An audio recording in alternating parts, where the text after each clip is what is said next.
exactly would this work? So I'm sure a lot of people have already started to see a few ads here and there in ads. I mean, there's obvious ones such as if you search for, coffee shops nearby me and a list comes up kind of alongside the map, one could pay to be at the top of that list. Maybe Starbucks wants to pay Google so that they're at the top of that list instead of other coffee shops.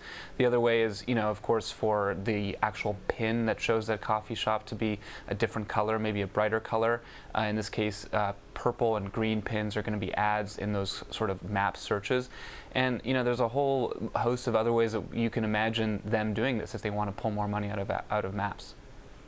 Are consumers going to accept this after it for so long being ad-free? It's interesting because I kind of came to the story because as a consumer I had started seeing ads in my maps, and I love using maps. I use it all the time. It's probably my most used app, and I'd always kind of felt that it was just sort of this great piece of infrastructure out there, this utility that I could use to kind of get around. But of course Google has spent billions of dollars building maps, mapping the entire world to a level of detail that is pretty incredible if you think about it. And it's definitely transitioned from being something that maybe we were just using for driving directions to something that we really use to sort of find our way through a city. When I go traveling, I save a lot of pins about restaurants and things I want to see, and I don't even have to ask anyone questions when I get there. And so at this point in this company's life, they're at the point where we're all going to use this regardless of whether there's a few ads or not. And so because they're under pressure to grow revenue, they're really going to start turning on the screws here. How much money do you think Google can make from this?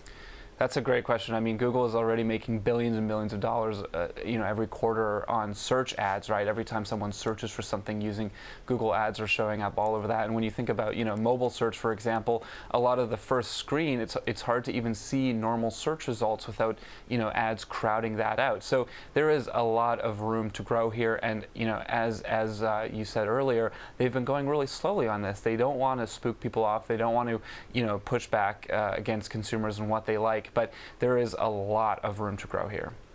So when do you think we will see ads in greater volume? I think they're going to continue to kind of go slowly.